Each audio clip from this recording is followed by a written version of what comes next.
Battle of the Narrow Sea is one of the more recent events added to GoTWiC. It was introduced in my year away from the game, so I had no video up on it detailing how to approach the event, and with it coming around again, I figured it was time to remedy that.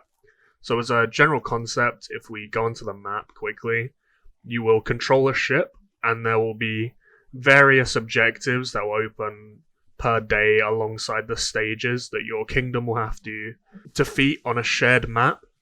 When these objectives go down, you will get rewards, and all of that is very simple, doesn't require too much for it. It's just the basic beats of the event, which I'm sure if you saw out this video, you probably know already.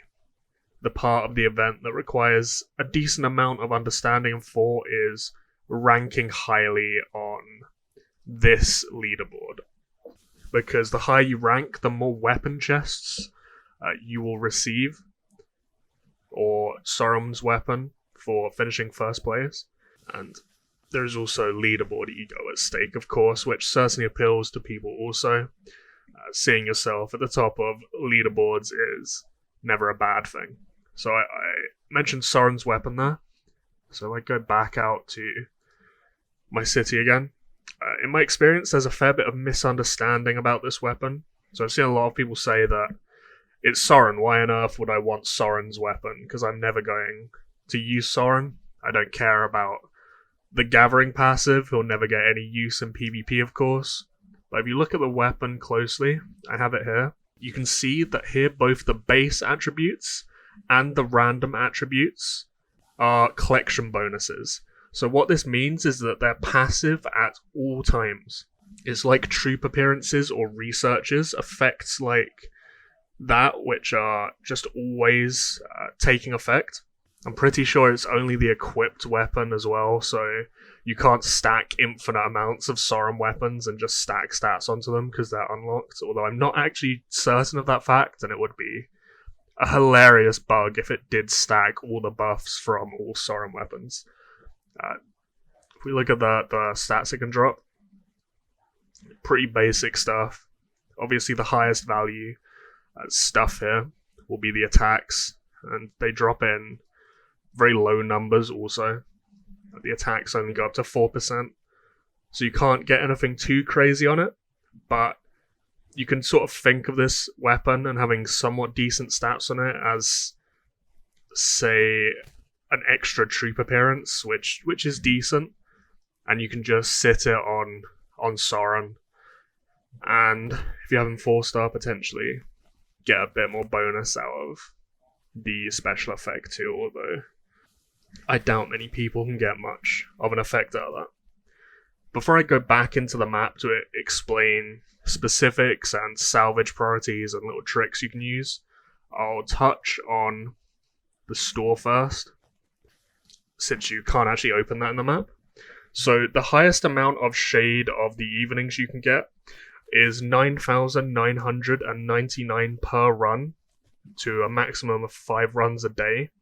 And you will reach that amount if you score anything, I believe, 30 mil or higher. So it won't matter if you get, say, 30 million points or 350 million points, it will still give you 9,999. In terms of raw value from this store, as I said about Soren's weapon, I do think it is pretty good of how it gives passive stats. So if you don't have it, I would prioritize getting his weapon chests before anything else. But then duplicates won't really have too much value to you unless you're looking to keep grinding the weapon until you can get to 4 stars for the army size. So after this point, I personally like the A essences for Castle Awakening. But again, this is similar in its thought process to the Soren weapon, where if you already have all the A castle skins at Max Awakening, this will be pointless to you, so there won't be a need to buy it. And then the main thing to think about here will be probably comparing Reforge Ore and Ancient Scriptures, the T5 books. So I think the best frame of reference for this will be the Black Diamond packs. So the 50 Black Diamond pack for Ancient Scriptures is 15 for 50 BD, and for Reforger, it is 300 Reforger for 50 BD. So if you do the maths on this, T5 books, it will be 50 divided by 15, which is 3.33 Black Diamonds per T5 book.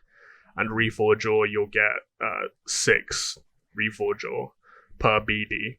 So you'll have to multiply that up 3.33 times to get to the same value as what one T5 book will be. And that will give you 20 Reforger to be the equivalent value of one T5 book.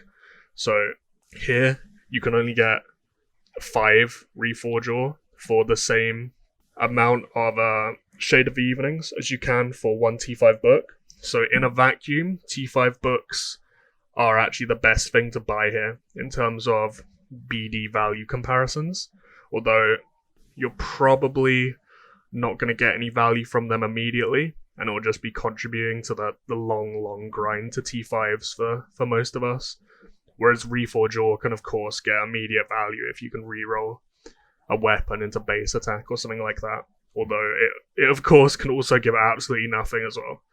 But yeah, in terms of prioritization, as a rough guide, I'd say Soren weapons, AE essences, T5 books, and then Reforger, assuming you need all 4 of them at least. But anyway, the title of this video is How to Get First Place in Battle of Vanara Sea. And now we've covered everything else, we can actually get into that. So before we get into anything else, this video is being recorded on the first day of the event, so I don't have access to everything in the event because the modifications, or just talents as I'm probably going to refer to them as throughout this video, especially for middling players who don't have all the 4-star commanders to take them out of the loot pool and salvages, you're really going to need to make use of the later days in this event to get your best scores, because this first day you just won't have all the tools required to get everything you need.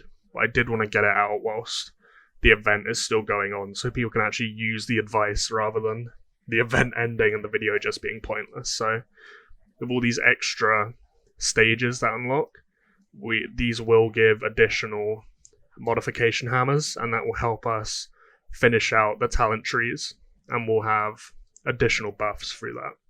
But because of this, these talent trees are effectively time gated, and we're going to have to be very specific in how we allocate our talent points throughout the event if we want to maximize our scores realistically. And I'll go into the specifics of that in a moment, but just as a general explanation of what we're going to try and do, I'm at the end of one of my runs right here. I've already used all my supplies. But when you first restart, you'll be put at the base of the map at this harbor somewhere, and you'll have your voyage supplies at their maximum value, and then you're going to want to salvage around for shipwrecks to buff yourself up, and then you're going to want to hit as many ships for as many kills as possible, as many times as possible. So we have 2 goals to balance simultaneously. We're going to need to maximize and manage our supplies as best as possible. We're going to want to get as much out of them with as little investment as we can get away with, so that we have more supplies sat there available for attacks. And 2, we're going to want to kill as many troops in those limited amounts of attacks that we have as we can. So realistically, to achieve that goal, we're going to want to try and get to somewhere beyond 2000% unit attacks from the salvage buffs, or mysterious treasures, as they're called. We're going to want to commit to a mono troop type as well, so we can source buffs for ourselves easier, because if we dilute what we're trying to buff, we just won't be able to buff to a high enough level in a short enough time frame. And also, so we can effectively ensure that we can not be countered when picking a ship to attack. So there's a few tricks to this. Basically, most ships in the game mode have 2 troop types. I think on the 2nd or 3rd day at reset, there will be some mono troop type ships, which you can high roll your score on, but they're limited in availability and also not really necessary, because you should be able to reach a point, or your goal will be to reach a point, where you fully wipe out a ship of all its troops regardless of what formation you end up hitting it in. So if I look at, say, this, I'm being attacked, and through this I can look at the unit types that are being sent at me. So there'll be mono bow castles, there'll be spear cav, there'll be imp spear, there'll be imp cav, and so on throughout all variations of them.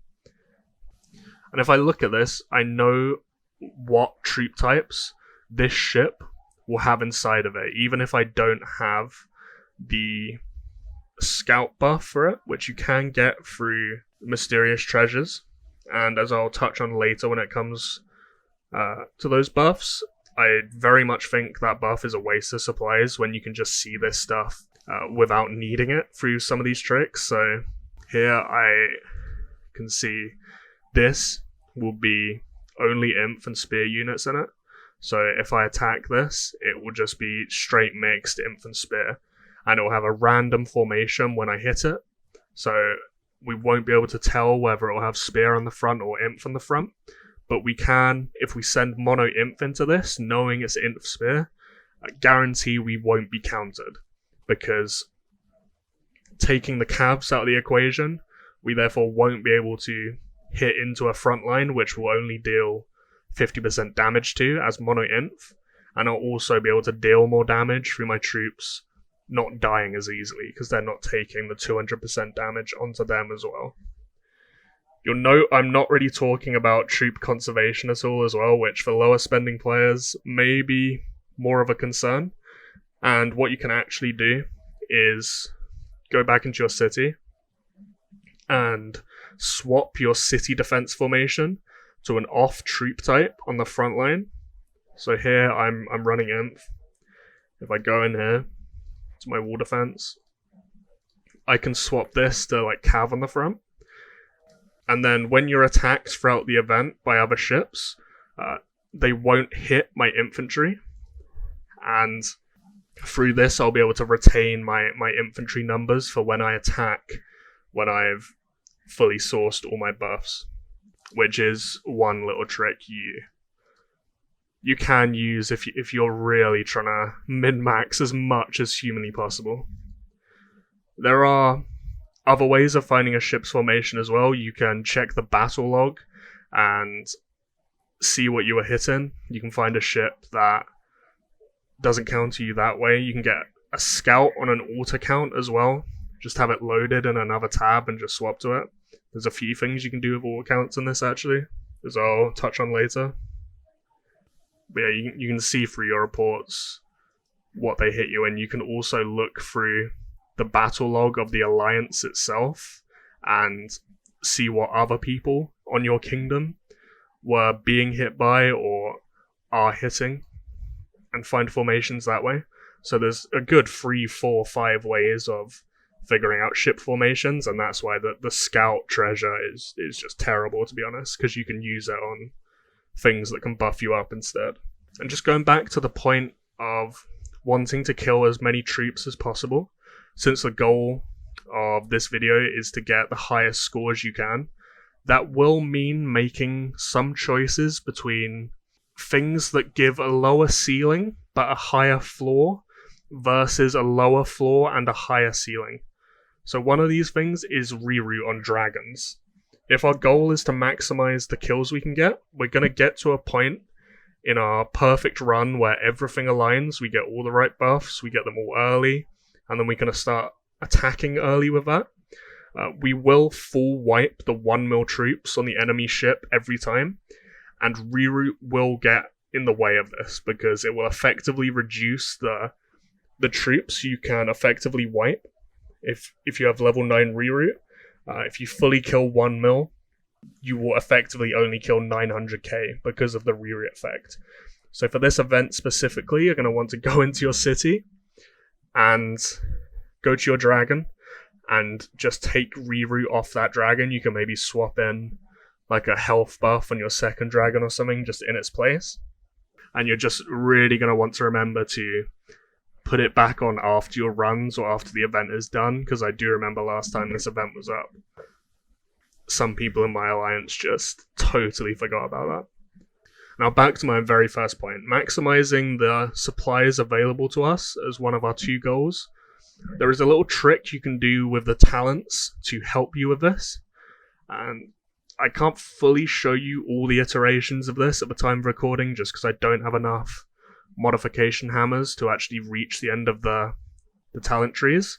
But I can show you what I mean as the general concept, and you can see how you can employ it throughout the later stages as well. So the trick is that the talents can actually be changed mid-voyage. So the only one that can't be changed is the supply limit. This will be locked when you restart and spawn back in. So what you can actually do is if you change your talents before you end your voyage to maximum supply limit. So here I can only have a maximum of 660, but at max talent trees you can have 720 with 30 from here, 30 from here, 30 from here, and 30 from here. When you have all these limit buffs, you can then restart.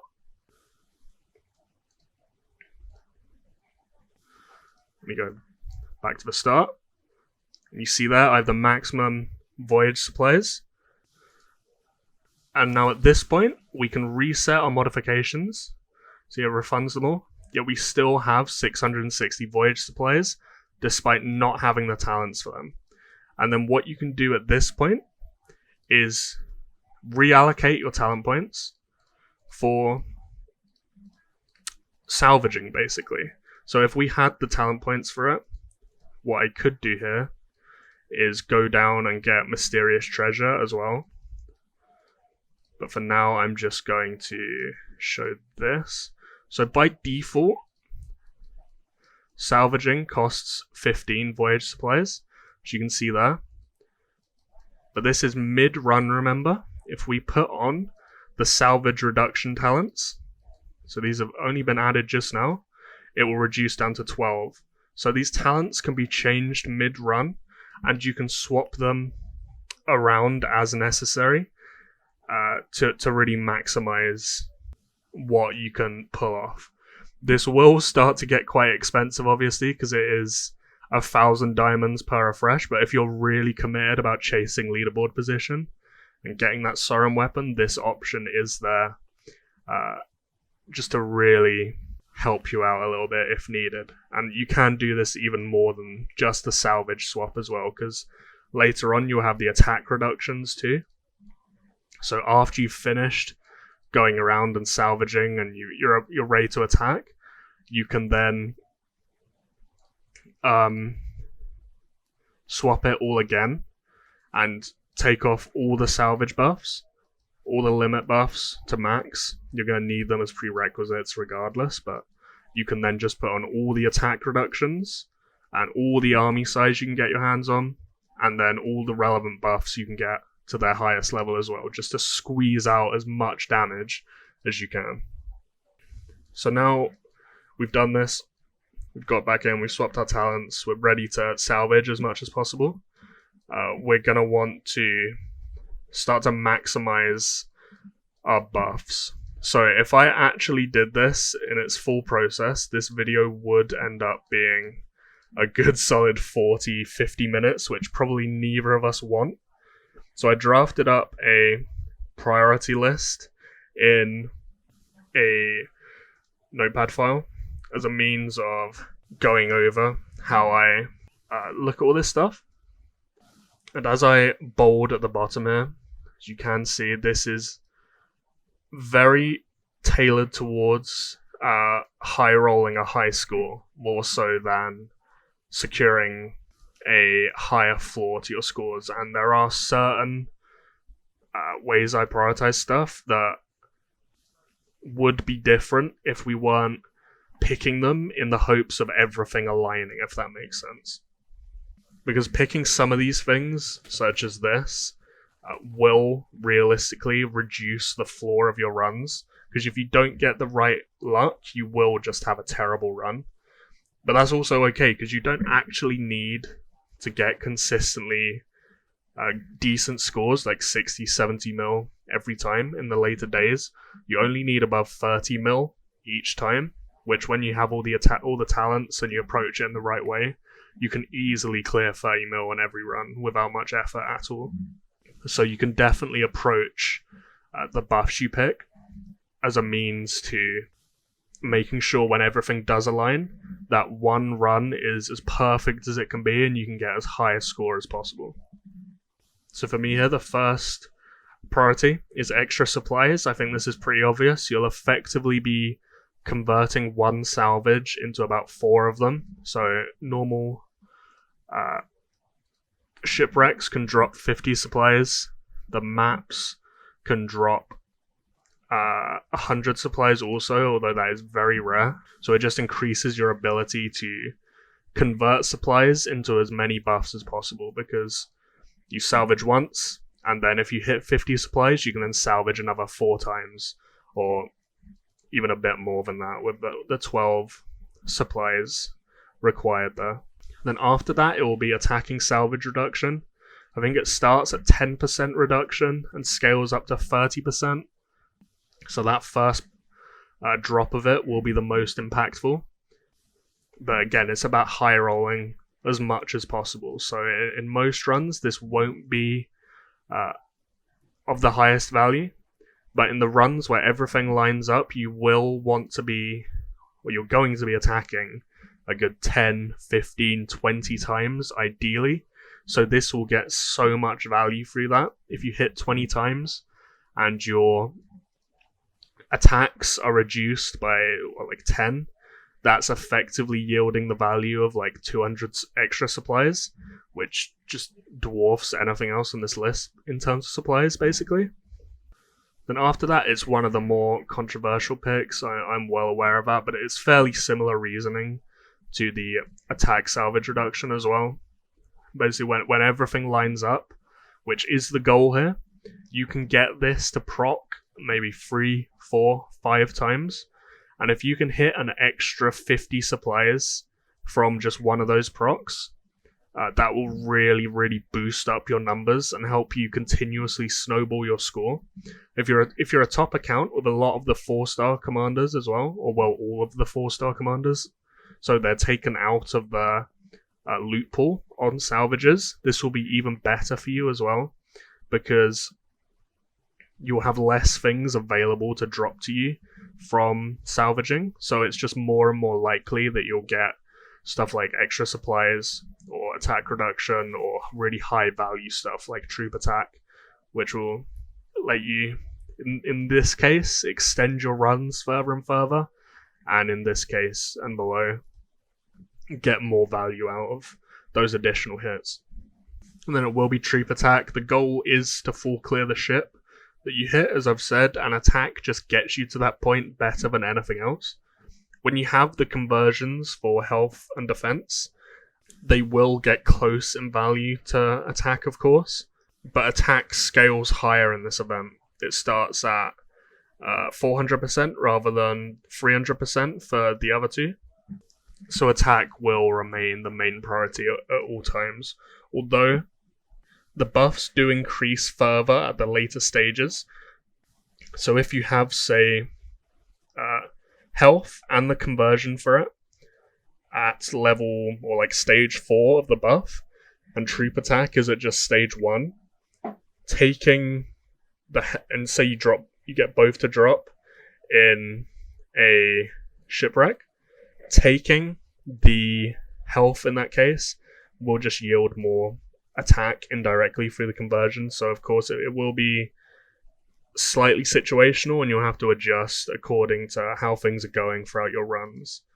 And then army size, health. The only reason health and defense I put below army size, your army size will be a bit lower through this event because passive army size is sort of taken out of the equation, and sizes have been normalized a fair bit. So it will gain more value than normal, but also health and defense. You really need the conversions for them to have their proper value. So if they have the conversions, they'll leapfrog army size, probably. Maybe fairly debatable. But without them, you're just sort of buying them preemptively, hoping for the conversions, and you can have runs where you'll get like defense up to rank 3, but just never hit the conversion. And that can be fairly problematic, so that's why they lose a little bit of priority for me at least. And then it's maps, which is probably the biggest talking point of the whole list. So I know some people think maps are really bad, but I think in this context, where you're trying to high roll the highest score you possibly can, they're pretty decent. What I would say though is, if you're going to go for maps, you're going to have to commit to them and completing them and getting value out of them so they're not wasted picks. And because of that, you're going to have to commit to the trading system of them realistically, unless you're going to over salvage shipwrecks just for the sake of getting maps, which you do not want to get caught in. So to properly do this, in my opinion, you're going to effectively have to run an alt through the event and try to stock it up with the maps so you can just trade what you need with yourself, and you can trade out what you need the least as well simultaneously. So that's 2 birds with 1 stone. If you do that, it makes the map process so much easier, because if you're sat there trying to actually wait for people to accept your trade requests and you're asking around, it's just way too annoying for everyone involved. It's much easier to do if you're self-sufficient in regards to the maps. So if you don't know how maps work, you can get map fragments to drop from salvages, and there will be 4 map pieces that you will need to use to create a full map, which will then give you a fancy drop pool of salvages in effect, which includes some things like 4-star F5 commanders, so things like Daenerys, Cersei, Jon, stuff like that. There's also 100 supplies in there, but that does drop so rarely. And there seems to be a higher drop rate of certain things like army size that are of decent value. So they can be good, but they can also be terrible and give you absolutely nothing of value whatsoever. The fragments will drop in 2s. So if you pick all 4 fragments from different salvages, you'll effectively be able to get 2 extra drops from that. But you will be basically converting 4 salvages into 2 drops, and they could still be terrible. So it isn't a high priority because of that, but it can help convert bad options of free into potentially something useful. For the F5 commanders, when they drop, if you don't have the commander unlocked, it will give it to you in grey rarity and at rank 6, which gives 5,000 army size. So rank 10 commanders will give 21,000 army size. So you'll get 16,000 lower army size effectively, and no stats from running one of the 4-star F5 commanders when it gives it to you. Because of that, I don't think running the F5 commanders that drop from it is very good, except maybe Cersei with pure female builds, and maybe Grey Jon with pure bleed builds as well, for his interaction with Rhea and the bleeds throughout the first half of the fight.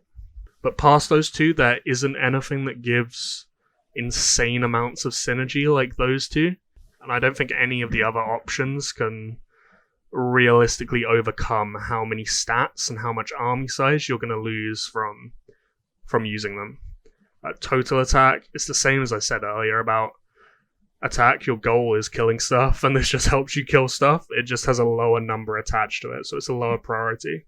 You could argue this should go above maps potentially, But maps, you can just roll into supplies or army size or conversions or troop attacks and other stuff of higher value. So it's up to you how you want to balance risk versus reward, basically. Like maps, you're going to have to commit. You're going to have to keep picking them realistically, but they can give something of really high value.